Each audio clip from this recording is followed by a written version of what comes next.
Welcome back to Those Are My Thoughts podcast, where we share our thoughts on popular fantasy reads. I'm Jillian. And I'm Sarah.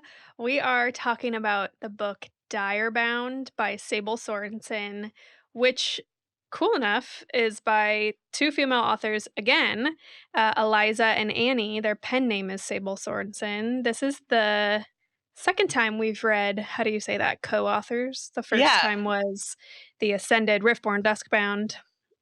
This book was incredible, and we need to talk about it. And book 2 comes out in May, and we're recording this in February, so not far away. I'm very excited. Yeah, reading one book and not having a sequel to follow it up was hard this time because a sequel was definitely needed after the ending of this book, which we'll get into. I'm so excited. Yeah, this book was, it took me by surprise. I don't think I knew what to expect with a wolf book because have we read a book no, that's not the thing. Focused book before. So I think it was like not knowing what to expect from this kind of book. And like I have a lot of comparisons to make to other series, but overall, I do think it stood on its own as well. Pretty well, which I was concerned about a little bit, but I do think it stood on its own really well as well. Yeah, I agree. No, this was our first time reading about direwolves, which we found out is its own complete genre from all the other wolf categories, because we've also recently read a book about werewolves. These aren't the same people. Yeah, very different. It's fun trying to explain that to my husband. I was explaining to him the plot of a different book, and he was like, this doesn't sound the same. And I was like, because you're wrong. I'm not talking to you about direwolves. I'm talking to you about werewolves. This is the life of somebody who reads romantasy talking to other husbands who's like, I don't care about what fairy, wolf, dragon you're reading about now, you psychopath. Thankfully, most of the time he keeps his opinions in his head, but I'm very thankful that I can just see your husband's face. No. I recently was like, please.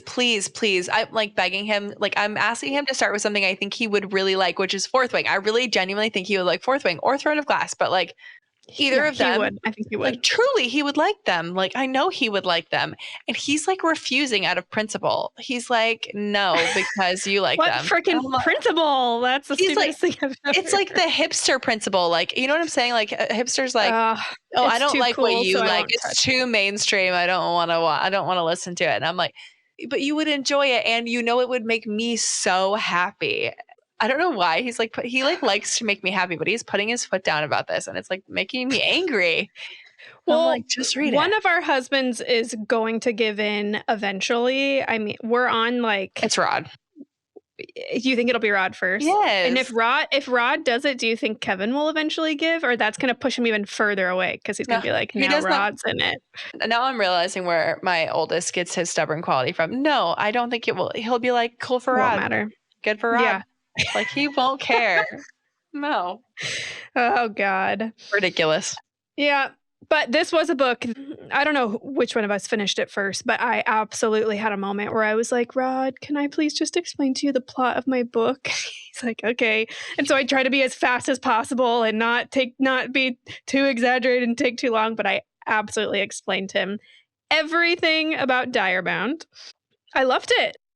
I think I finished this book. Wasn't this when you were like, I stopped reading at this chapter, and I was like, Sarah, there's literally like 3 more pages left. Like, why did you stop reading? And you still didn't finish it till like later that night. You didn't pick up your book again and keep reading. I was shocked. I was like, just pick up your book and finish it. Some days are busy, Julian. I guess. Okay, my initial thoughts on this book. I'm going to make some comparisons without giving any spoilers for other books. So I won't like state what like specifically is similar from another book, but just like maybe vibes or whatever kind of situation. Like just to preface, like I'm not going to give spoilers for other books, but definitely spoilers for Direbound. Like we are not holding back here. So if you haven't read it, please leave this and go read Direbound, and we will see you when you get back. We had texted each other this. Do you still want to, at the end of this episode, do like full spoilers for Fourth Wing and for this book and talk about all the crossovers? Because now that we're talking, I'm like, Like, there's so many things I want to Yes. say of, Yeah. like, Yeah. this was copy paste. So, if you've read Fourth Wing, at the end of this episode, we're gonna say it all, and we'll give a clear spoiler warning. But anyways, But the beginning of this book, I told you, reminded me a lot of Spark of the Everflame, the way it starts. I think just the like divided setting of where she lived, one set of people on one side of the city and another set of people on the other side of the city that live very differently than these people. So, like, yes. not a spoiler for Spark of the Everflame, that's kind of how it's set up as well. But it reminded me very much of that to begin with. And she had this boyfriend pretty much at the very beginning, too, which is also how Spark of the Everflame starts, which is really interesting. But we kind of get introduced to her right away with this like big divide of like, oh, those are the bad guys, we're the good guys.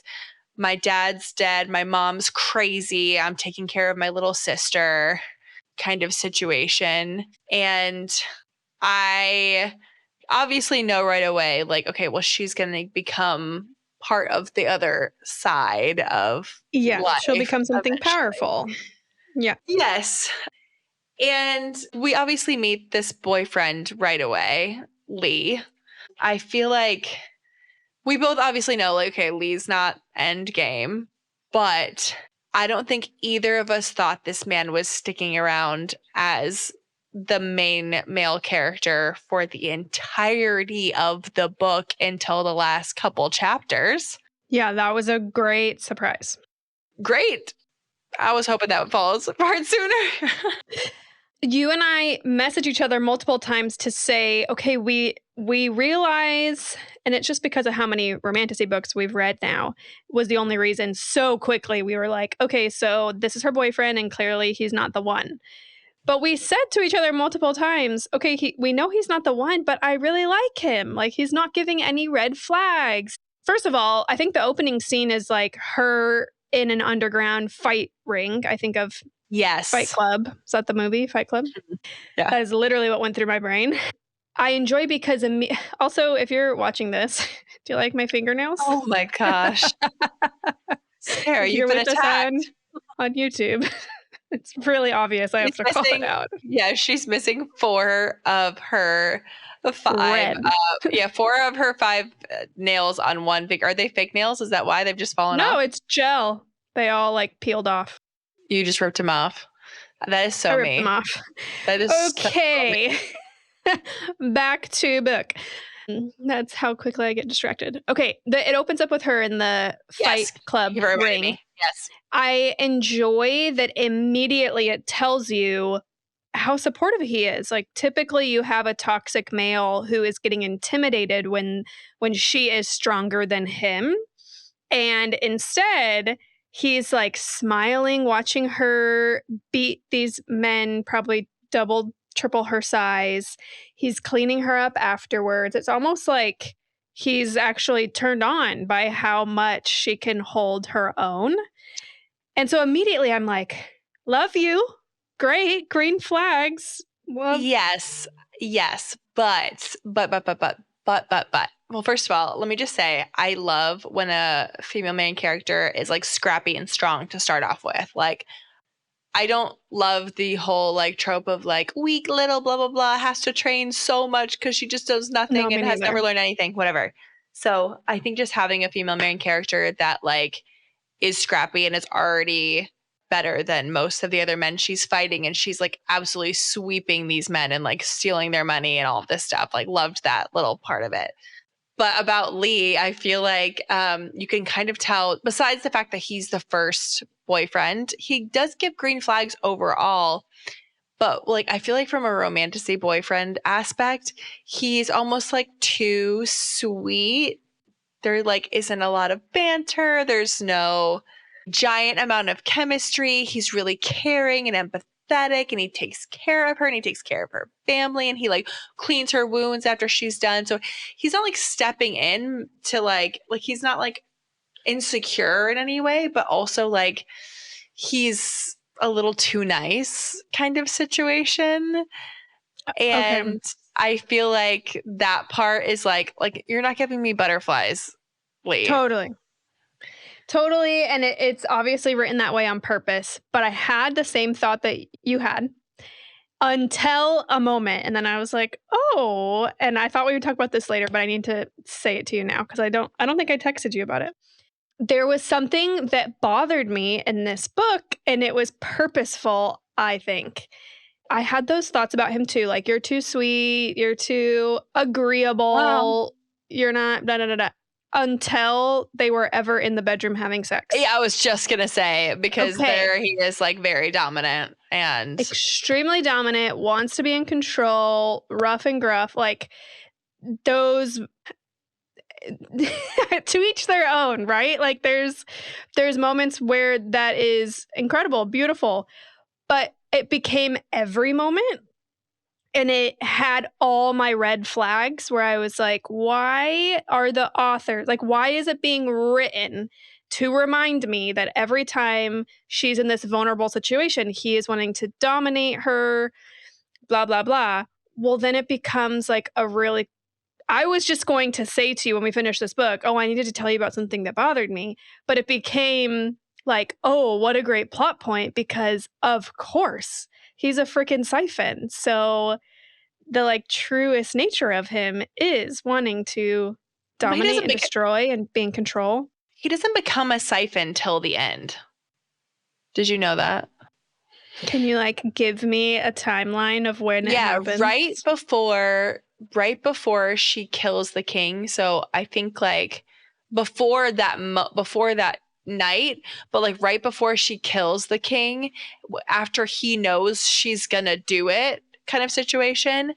The guy who's like living in the king, Possessing him? Yeah. yes, jumps over to Killian. So maybe when she comes up from the dungeons and runs to him and says, like, "I found my sister, I found my sister." You Before think then, at he's that not a siphon. No, I know that. so, is he not a siphon, but is evil and is aware that his father's a Correct. siphon and is Correct. fighting for the siphons? Correct. Okay. Yes, he's just not like an actual He's siphon not until then. possessed. Right. Well, then, do you think I those scenes are think written in that way just to have you on edge and questioning, are you good or evil? totally. And I think, I mean, something that like bothered me though was almost like, I don't know if you feel this way, but like I kind of wanted to say, like, I was shocked about how many sex scenes there were with Killian Lee, whatever. Yes. I was And over how it. much I know, because we knew at that point, and maybe we were supposed to be believing that he was a good guy and enjoying those as if he was a good guy kind of situation, but because we read too much romantasy, then we were just kind of annoyed by how many there were, because I wasn't enjoying them because I knew he wasn't the guy for her. So I think what was frustrating for me is that we were like beating a dead horse with how much she was having sex with this guy, and we were getting full pages of sex scenes, like, and I was like, oh, this is I like, was skim reading some of them I because know, I because was like, because this. emotionally I'm not in it. Like, I'm not No. emotionally involved in it because I don't think he's the right person. So what I don't like is that like she was so into it, which I know like obviously she thinks this man is the one that she's going to marry, yada yada yada. Yeah. But like I want some of that language to be saved for Stark. And when Yeah. the way that she was like talking about it in the book was just like, oh my gosh, I've never felt this way. I came apart. I'm seeing stars. I've never blah, blah, blah, whatever. And Yes. it's like, Yeah. how are you going to like, how would you describe having sex with Stark then whenever that comes about? You know what I Mm. mean? But this is like a really interesting thing because even though Killian's bad now, I think it's going to take her a while to get on board. Well, maybe not, because she already started to have kind of like preliminary chemistry, sexual feelings for Stark. So maybe not take her that long to get on board with it. But I don't know. I mean, I hope not for the sake of us reading, but I do think that she'll push for a while of the book of like, these aren't my feelings, these are the wolf's feelings, and I have to figure out how to block it out and just being decisive on I was just engaged, I don't want to be with anybody, blah blah blah. But Okay. to go back to before she makes it to the castle, we meet the mom. Yes. The second we meet mom, and she is told to us to be mentally ill.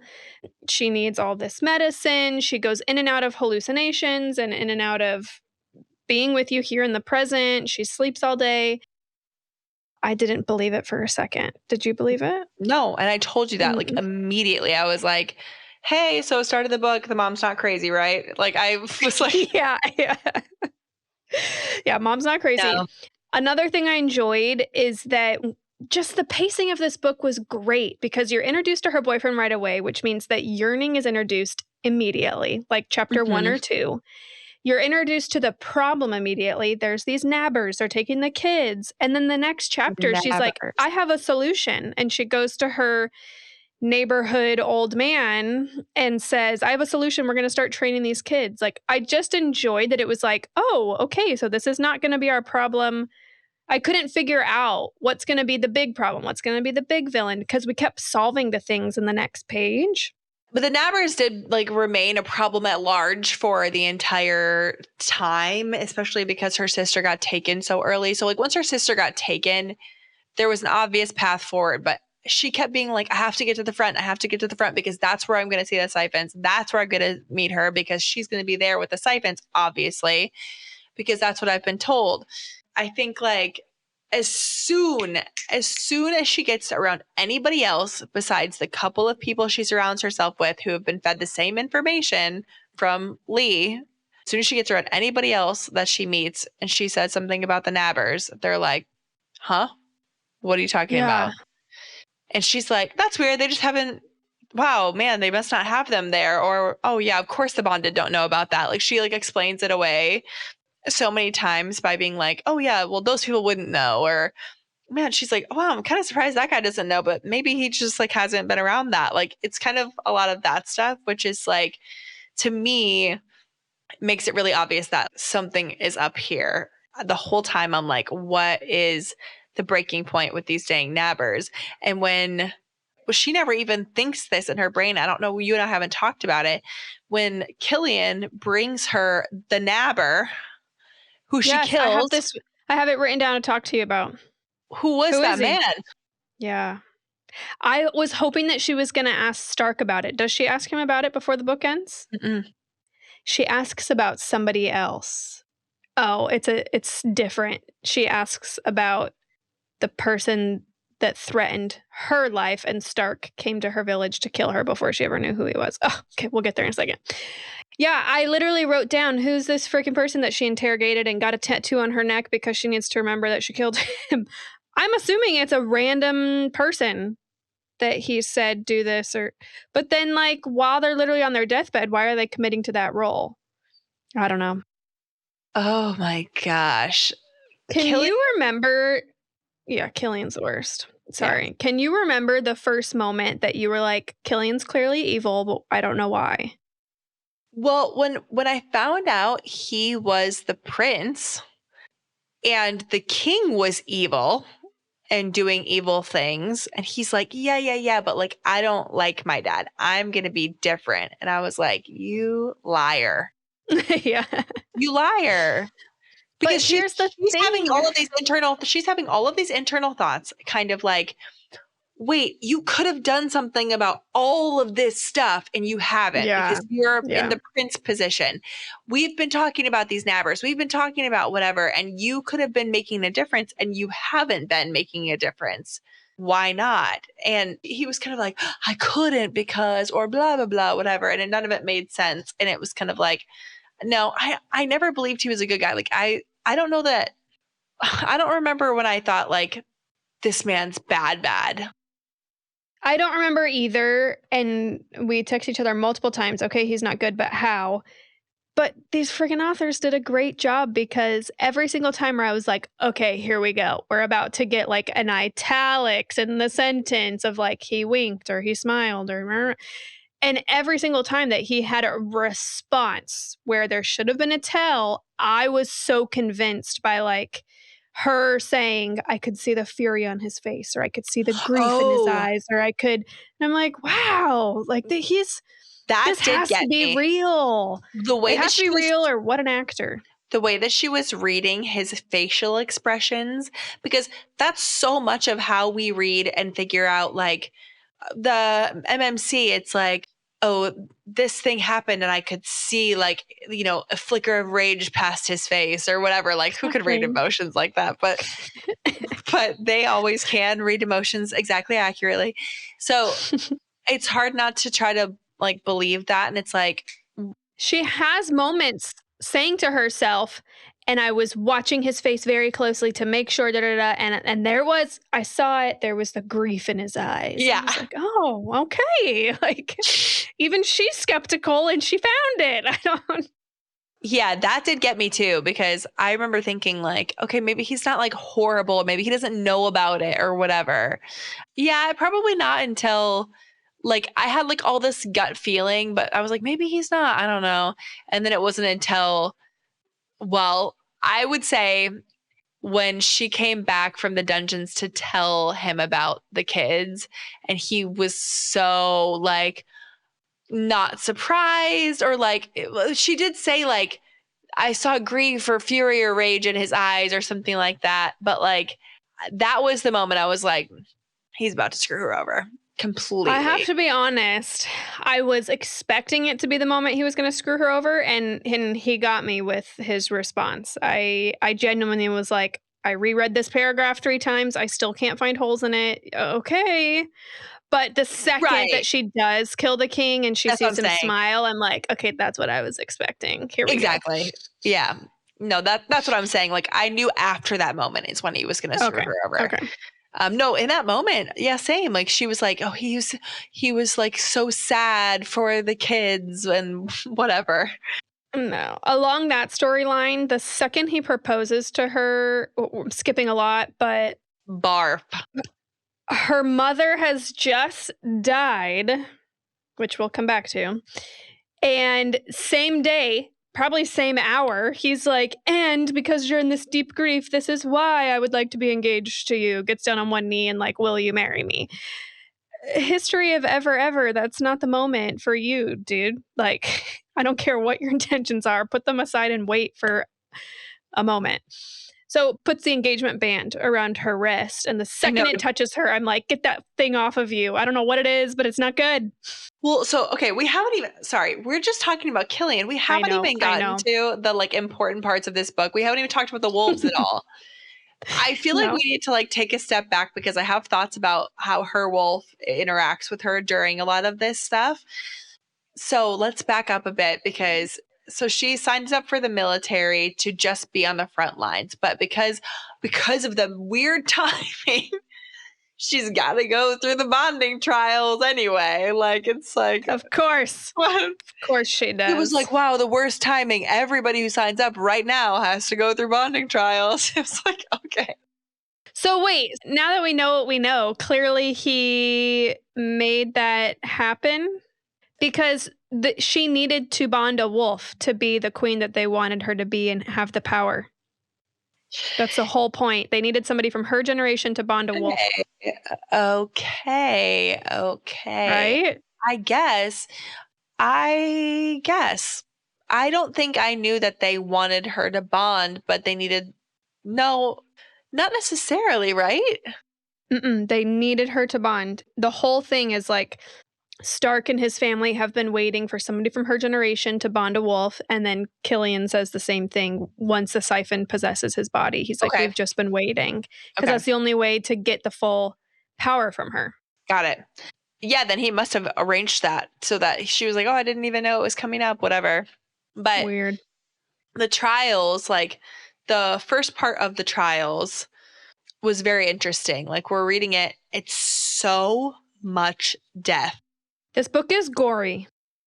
At least the first part of it, or the first part when she starts the trials, like it becomes less gory, I guess. It's not the whole time. Those first like 2 trials are really bad, very in detail, gory or whatever. Any of the trials themselves, because the whole point is to like rid the weak from the pack or whatever kind of situation. So like, I was so sad to understand how much they're saying, like, "No, the wolves have chosen this wolf. It's all honor to the wolves," which I loved, and then they're like, "The wolves are dying too because of this stupid tradition."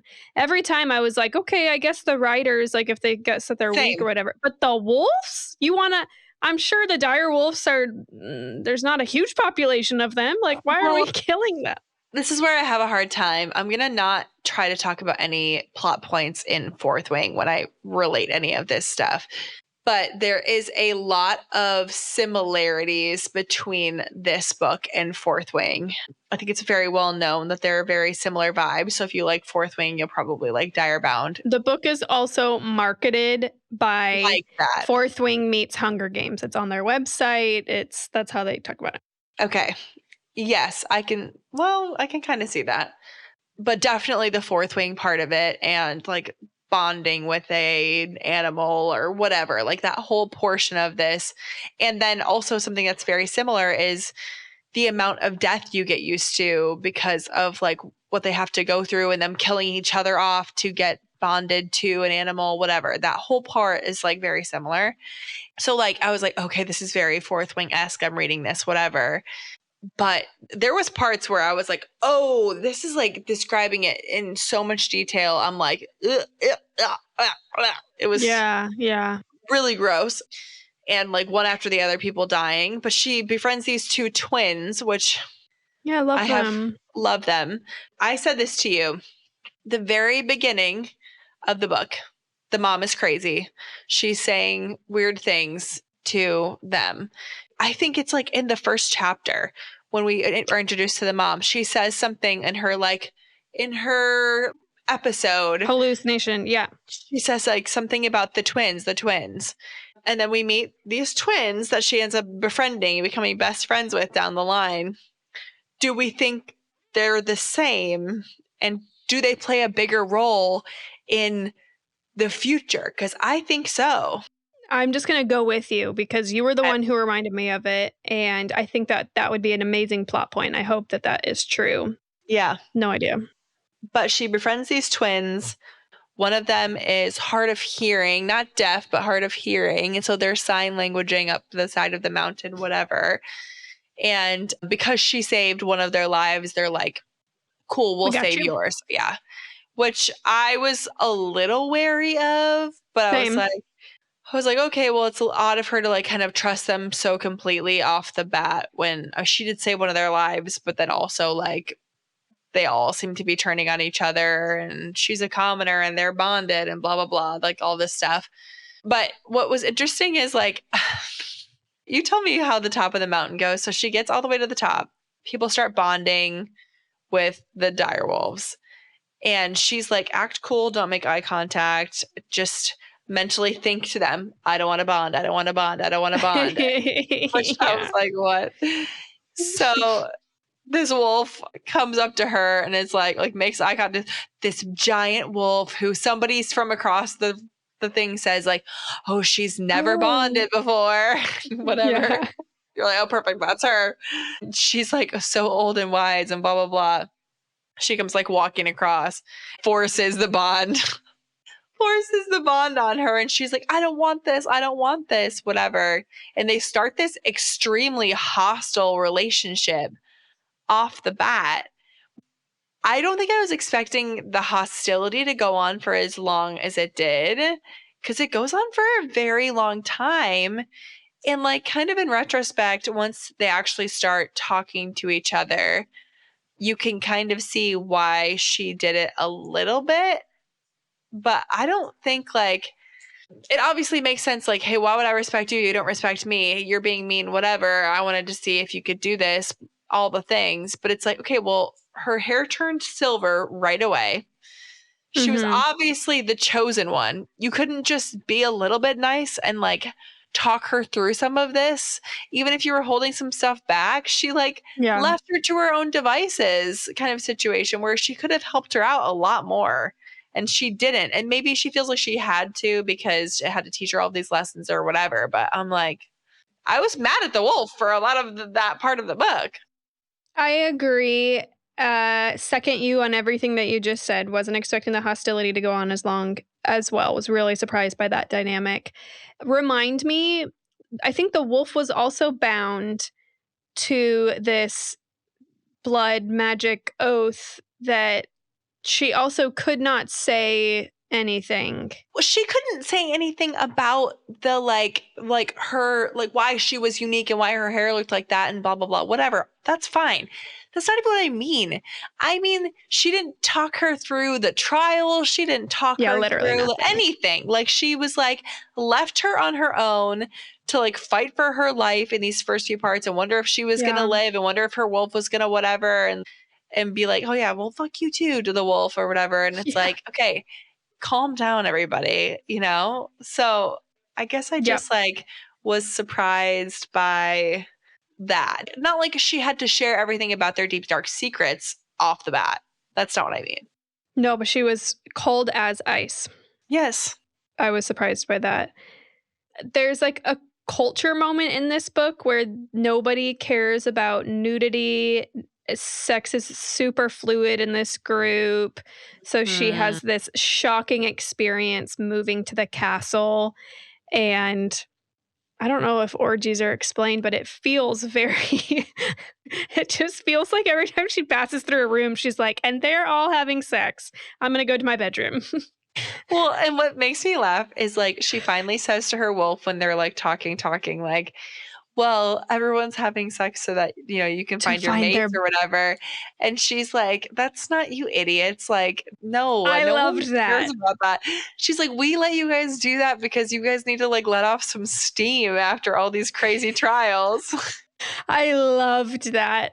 Also, you and I immediately, the second that mates are described, fun that it's mates for the dire wolves. But you and I were definitely like, okay, so it's Stark's wolf, but how does this play out? Like, that was ever a question in my mind. I always knew that Well, Stark's wolf was her mate. Did you think that? yes, but this again, this is so fourth wing. Like, I just was like, I knew immediately when it was described how exactly it was going to play out.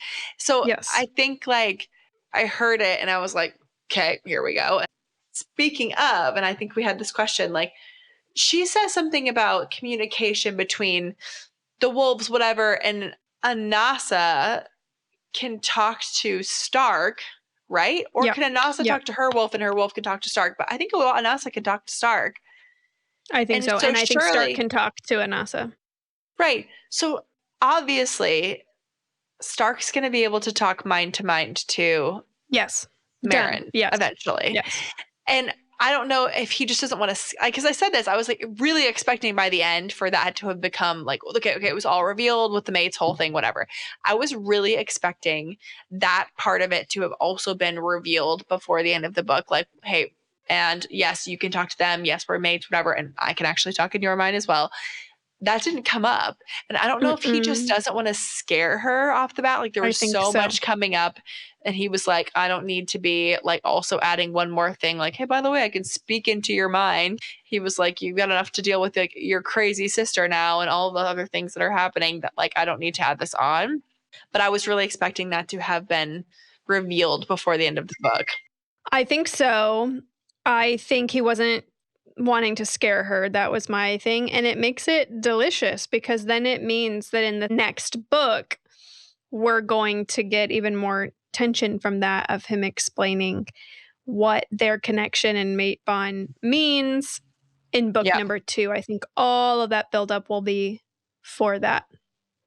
I was just thinking through plot in this book, and there was something that was kind of hard for me to understand, which was there's a moment where they're in magic training and they need to like run in the circles and Mm. then all their power will connect and then they'll share. This was very hard for me to understand. You Yeah. too? Okay. Yes, Okay. like, the idea of, like, visualizing as a pack and moving as one and blah, blah, blah, like, I could get it, but the pack mentality definitely was very different than I've read before, and I don't remember at this point. She's not the alpha yet, right? I think, because I have a hard time with it, I think it happens 2 different times in the book, and one she's not, and the second one she is. Okay. Yes. Okay. We need to talk about her becoming alpha because that was crazy. I was really not expecting that.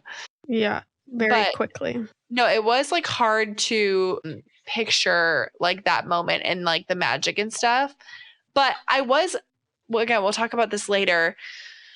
The way they described initially the relationship with the bonded or whatever and like sharing powers, I assumed like there was going to be like outward magical element to it where it doesn't seem to be like that kind of like magic powers or whatever. Like they obviously have quick healing powers or whatever.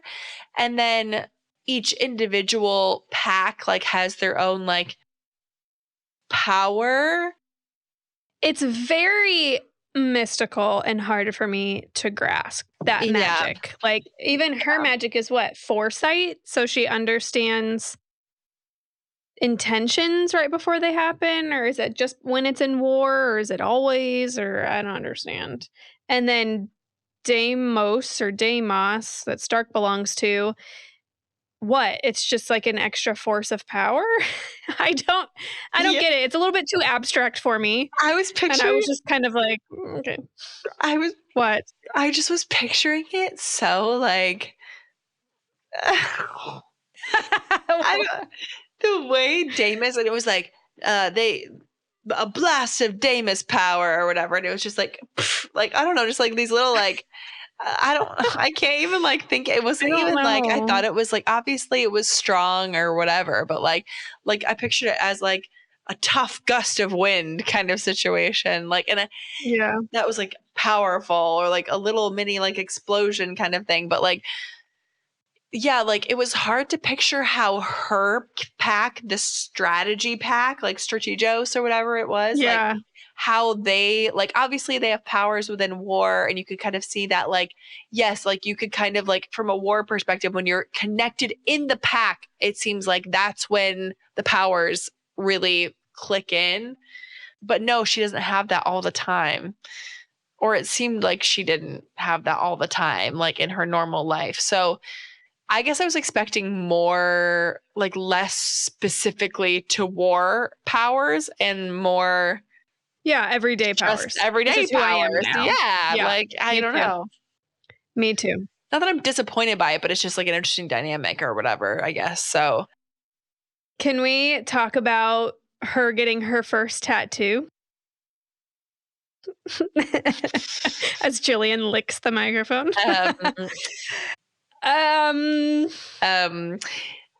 Okay. So I like the idea of how they get or like why they get tattoos. Like I like the tradition behind it. Like I like that it initially makes Stark look like this badass guy who's killed all these people, and he's like this big thing to be feared because he's covered in tattoos from all of these kills.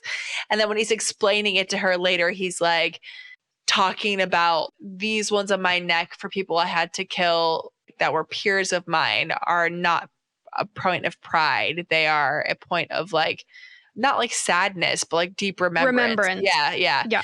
And then there's like the other kills that are like the siphons that are like, we put them on our bodies so that we can remember why we're doing this kind of situation. Like one step closer to the goal kind of thing, which is really interesting. So anyway, of course, he's going to tattoo her and get super close to her proximity wise and like get all up in her space and blah, blah, blah. Yeah. But the licking of the tattoos. Oh my gosh. I had to reread it. I was like, no, he didn't. Wait, aren't we in class? Isn't everybody watching?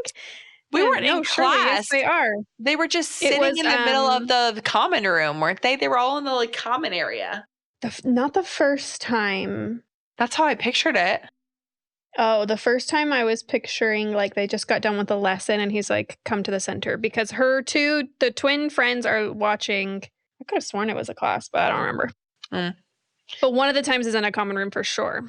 They had just finished a trial where she, oh no, Who is no. the first person she kills? I know, the guy in the garden after she meets Killian there, and then a guy tries to attack her from behind, and she literally cuts his hand off and shoves it in his mouth, which is freaking crazy. So then she's talking to the people, like she's in the common room, just like chit chatting with people, like after, like Yeah, in you're right. between stuff. And he comes in the room, like bursts in the room and is like, "Who killed the guy in the garden?" She's like, "It was me." And he's like, "Sit in the middle." And he gives her a tattoo, which is crazy. We need to talk about Stark. We need to talk about Stark.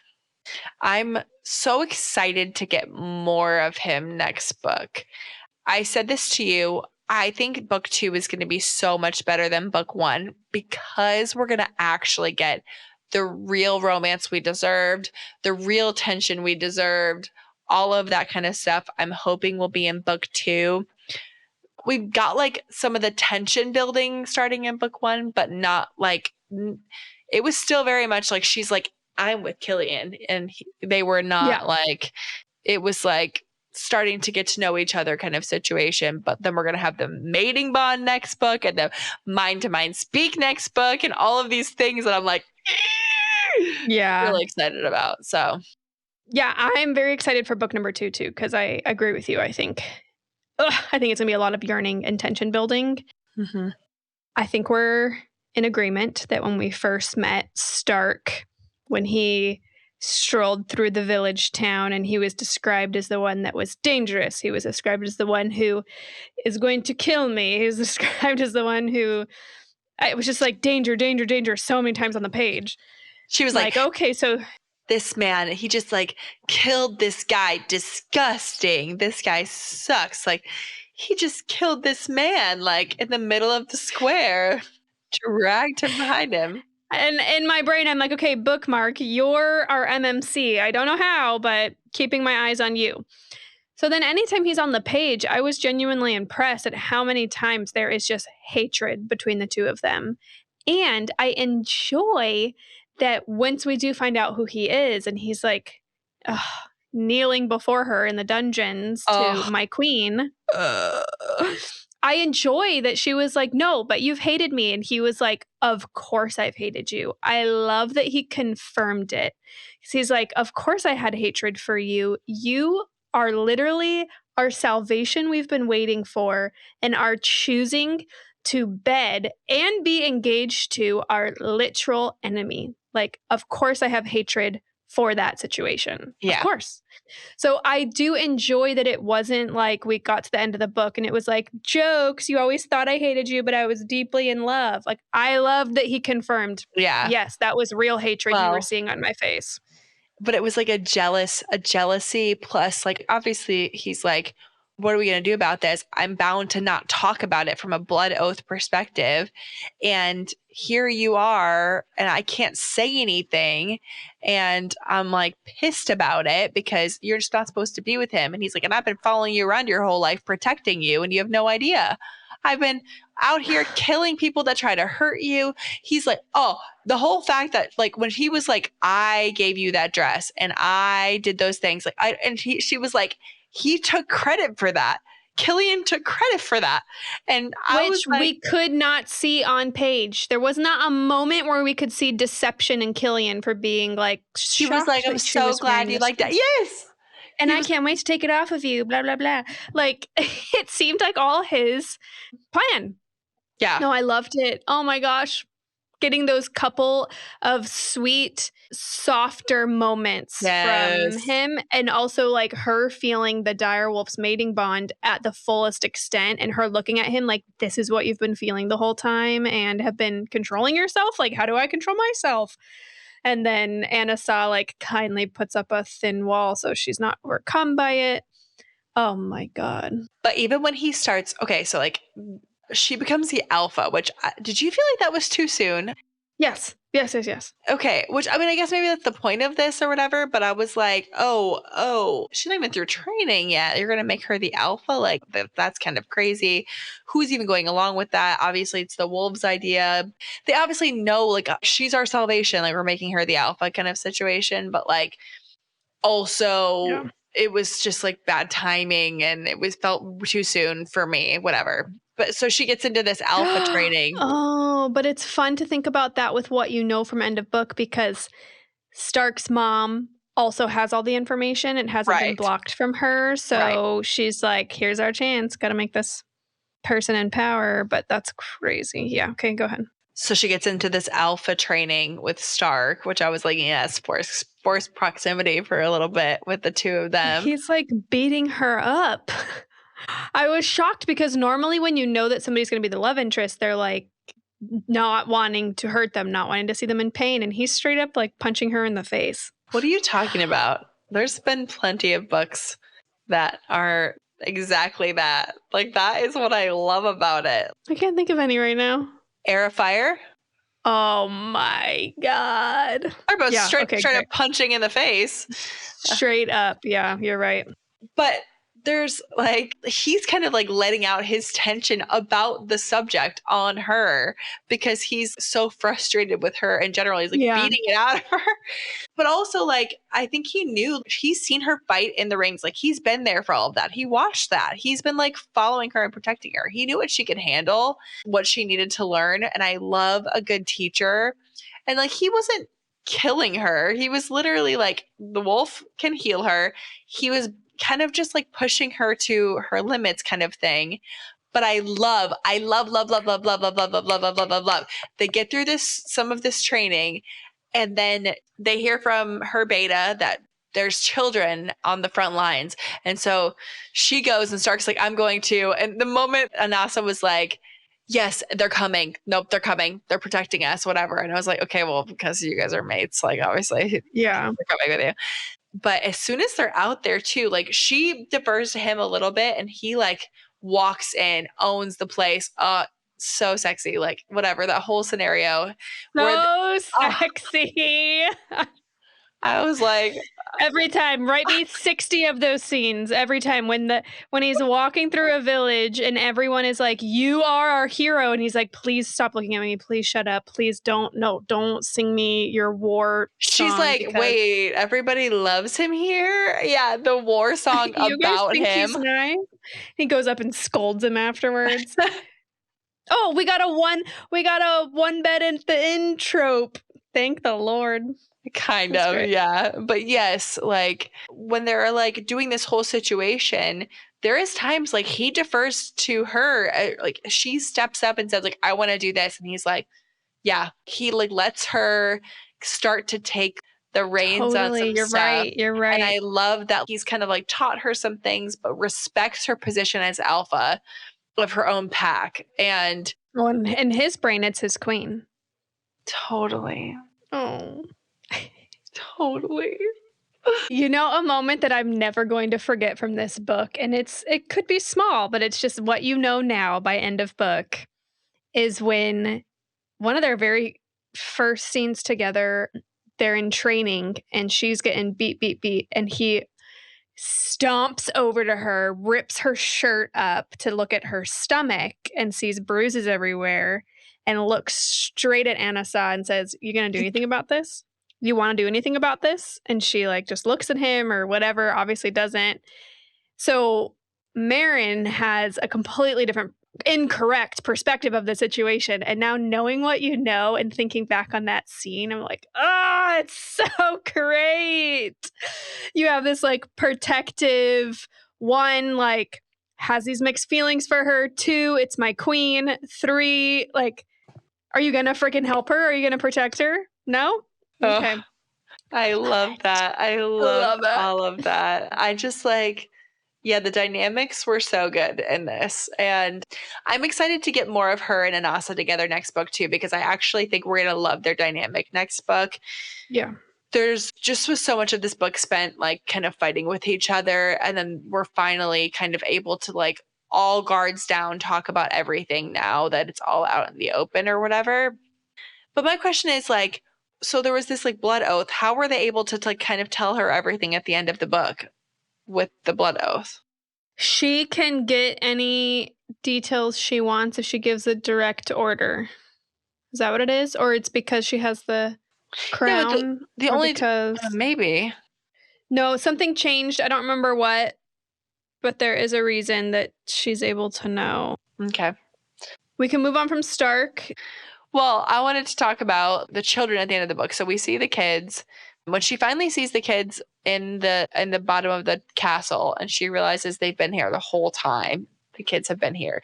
And the kids look sickly and like sad or whatever. What did you think? Did you think they were like being drained siphon wise, or did you, because like my initial thought was, and I should have thought more into it, but just that they've not been being taken care of or being fed or whatever.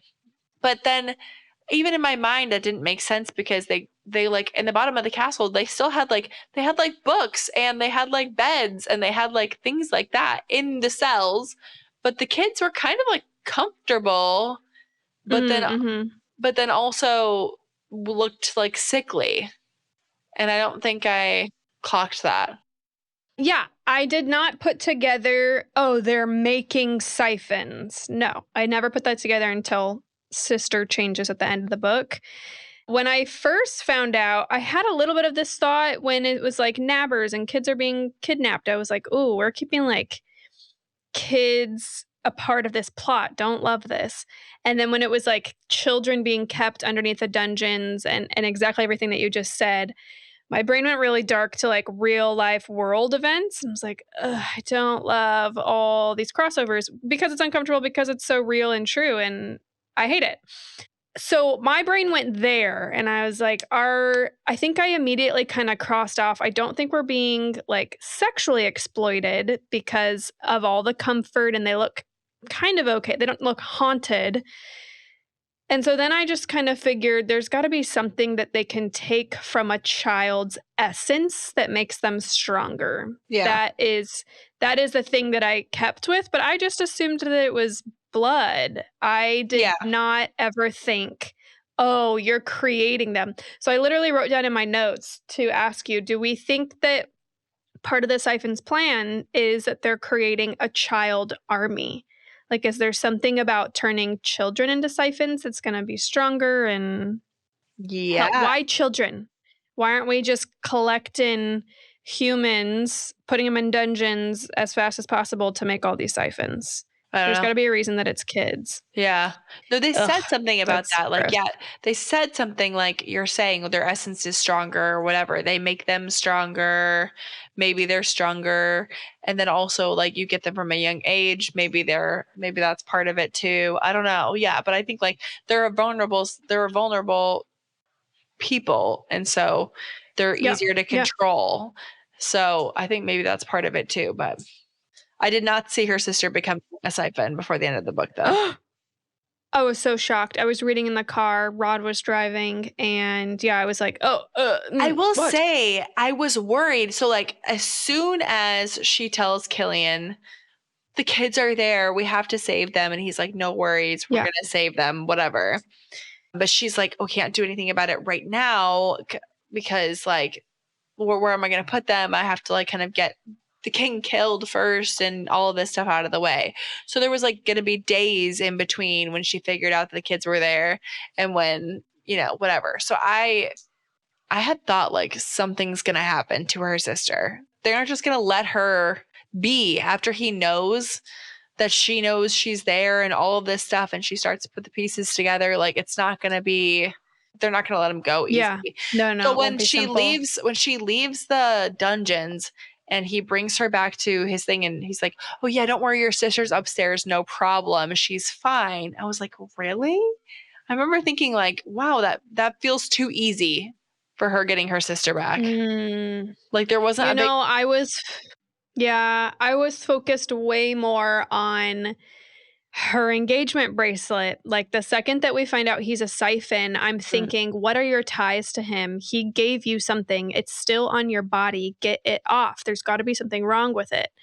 So the second that bracelet turns into, this is how I'm siphoning your magic, and you're not able to take it off your body, to me, when he said, enjoy the little surprise I left behind for you, I was like, oh, it's this. It's because you're going to have a tie to him, even though he's not going to be here for however long.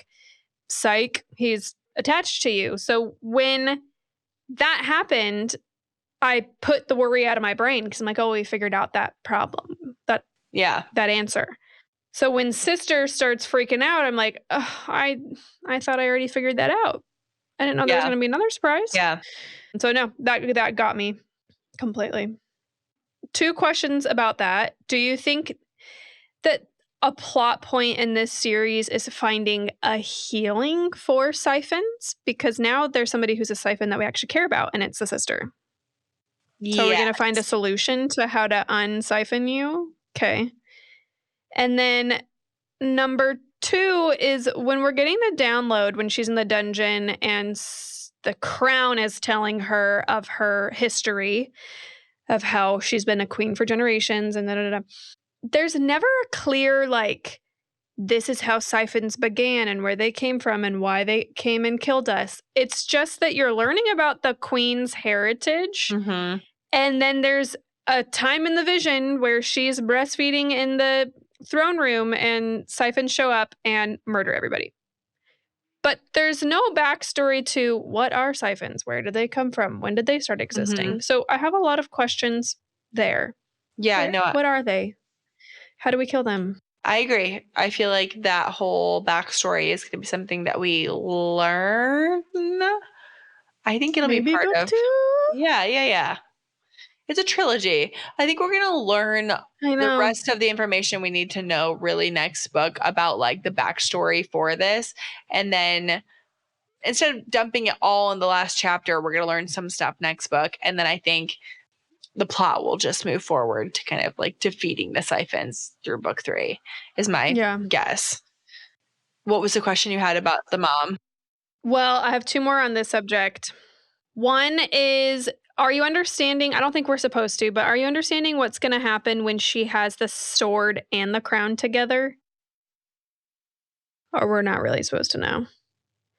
Because she hasn't had them both at the same time. She held the sword, clearly connected with her, she killed the king, then got rid of that. Now it's with Killian. And then she had the crown and got these visions and all this power. And now Stark's holding that for her. I'm like, what happens when you have both? I have a question mark there. Ultimate queen. Ruler, ultimate, everything. Does she become a god? Is that why she's connected to this statue of the god thing? It's always a question, Jillian. It's always a question. I do think that nameless, faceless goddess or whatever it is absolutely involved in that situation. Whether or not that's her or her line or whatever, I think that isn't that not her like great grandmother kind of situation? Like that's the goddess, like, right? I don't remember. Anyway, I don't know. My last note there, and then to talk about mom, is, did you clock this? It happened so quickly. It's in the moment where she's like, I have a plan to kill Killian. Everyone follow my lead. I'm going to go seduce him. It doesn't work, obviously. There is a moment where Killian, it like switches. Killian has the power. I think now Stark and his wolf and Anissa are all in the room, that Killian like goes to kill her, touch her, do something. And it almost looks like he gets like afraid of her power or shocked by her power and kind of drops her and stands back. I missed it. Do you remember this? Okay. I was just kind of like, ooh, what is that? Clearly it's going to be something of like, or no, it's Anissa. Anissa, it's like their connection. And she says something like, she warned me, like, no, don't use that much, or no, don't touch that. Meaning like the power within or something. Oh, interesting. Yeah, I definitely think there's going to be more to that. Yeah, for sure. All I wanted to say about mom is, you know me and my theories on who is dead or not dead. I mean, he does confirm that, like, yeah, I had to kill your mom, I had to get her out of the way. She's dead. But until She's dead. Until he said that, I fully believed that she was just, like, underneath the castle waiting for somebody. You know who I don't think is dead? Um, Her dad. totally. Oh, but he's probably a siphon. We'll probably meet him. Yeah. Yeah. Oh, that would be great. Yeah. They were like, he went off to kill the siphons and I guess he's dead. That was that. So you think that sister is alive and is still going to be healed next book? You think there's hope for her? I have to. I don't know. I have to believe that, like, she spent a whole book looking for her. She's not going to just be killed next book, or I don't know what's going to happen, but I have to believe that she's going to be alive. So, Okay. Let's give a clear spoiler warning for Fourth Wing and just vomit our thoughts on all those crossovers. So, if you've not read all 3 books that are currently released, Fourth Wing, Iron Flame, and Onyx Storm, don't continue. We'll see you next episode. Come back. We'll be talking about Fury Bound when it gets released in May. Thanks for coming around. See you on social media. This is your clear warning. We are going to start talking about Fourth Wing and how it relates to Direbound. Okay, here we go. What was the big thing that you were like, how did you not clock this? What do you mean? What was it that I missed? Bonding? it was the mating bond, really. When she was meeting with Anasa in the cave, and Anasa was like, I have a mate, and the lives will be like my mate, and she was explaining the mating bond situation or whatever. But basically, like, basically the whole concept that she is bound to this wolf animal, whatever, like Violet's bound to Tarn. And if she dies, Anasa dies. And if Anasa dies, her mate dies. And if her mate dies, her whatever dies. It's like that is the exact same concept as Fourth Wing. Is the whole thing where, like, now her life is tied to Stark's life. So he's protective because she's the queen, but he's also protective because if she dies, he dies. It's like this thing. And so I think, like, that whole portion of it was so exactly the same as Fourth Wing, and we can all talk like mentally to each other, and this is all like that whole dynamic is all so exactly the same concept as Fourth Wing. And to be clear, it is one of my favorite things about Fourth Wing. And I said this to you, like, I know I'm going to enjoy that dynamic again because I enjoy it already, but it's the same.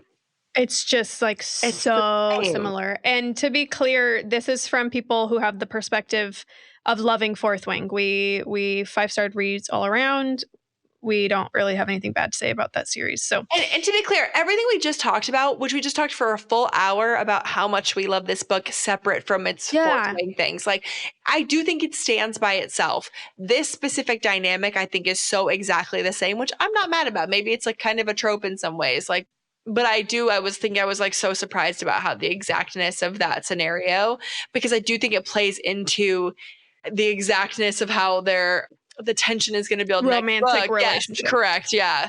But as we were talking, and this is why we needed this moment, I was like, shoot, this really bleeds out into so many things. So because you had said, like, okay, have you picked up on all the crossovers yet? I had started looking for them, and there was many that I couldn't see while I was reading, which is probably a great thing because I was so invested in the story. But now that we're debriefing it, I'm like, okay, hold on. We're divided into quadrants, essentially. You have these 4 separate sectors, which in Fourth Wing they're called quadrants. Yeah. They are divided by color. In Fourth Wing, they're divided by what color you wear. Mm-hmm. Then you have just how you're essentially in school. She's in school to figure out how to be in the army. To be clear, that could be any military-based like story. So like it's a military thing and not necessarily a Fourth Wing thing. You know what I mean? So like the concept of like a military school, like this would be the same thing. It's a military school. So like it's not like so outrageous that it's the same. But I think so the military aspects, like, of course it's similar because they were a military school and this is a military school kind of situation. Okay, Um, but now if you want to enter the enemy and the venom, it's kind of the same. and It's like, okay, who's the enemy? Oh, they're infiltrating. and Jonah I don't know. equals Jack Barlow. You know what I'm saying? Like Yeah, I it's see same him as thing. Jack It's Barlow so in Jack my Barlow. head. Yeah, Yeah. 100%. Yeah. 100%. But in that way, I really was hoping they were gonna. The only thing that's like different that I was actually like hoping for, and I think I was kind of alluding to this before, was that I was gonna hope like each individual direwolf imparts an individual power separate Yeah. onto their Yeah, yeah, yeah. person. And I know that's different, but I'm almost like, which maybe now I'm complaining about. You're like, if you're gonna do all of it, you I do that one don't know. Like too. I liked that part. Like if you're gonna just steal it, Yeah. just steal it for God's sakes. But yeah, it's like hard for me to complain. I'm not complaining about the thing that I just wanted them to be different about, but also like it's not that I want them to be different because I don't like it, because I do like it. It's just like I was surprised about how similar it was. And then you have all the death, which are like in Fourth Wing.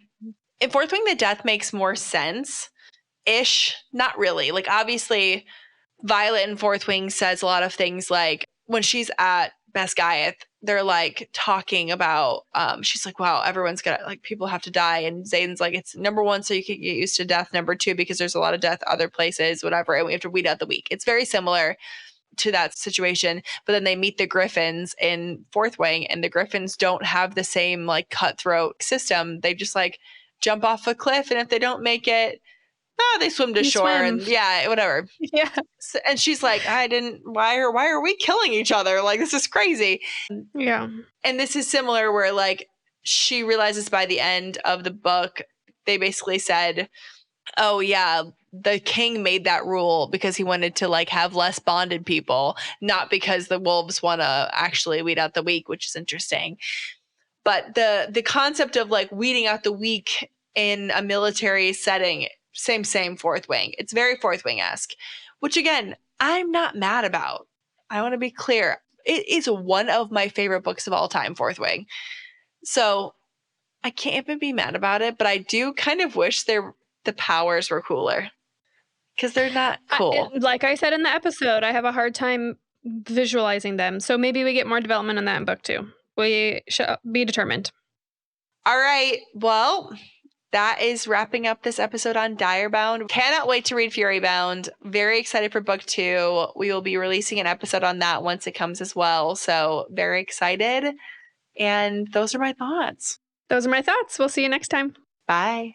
Thank you so much for listening. We also want to be your long distance book bestie. You can find this podcast on all your favorite listening platforms. You can watch us on YouTube at Those Are My Thoughts Podcast. Follow us on Instagram, My Thoughts Pod, on TikTok, mythoughts.pod. We'd love to hear your thoughts and book recommendations. Email us at thosearemythoughtspod@gmail.com. Don't forget to rate, review, and subscribe wherever you listen. We love you. See you next time. Bye.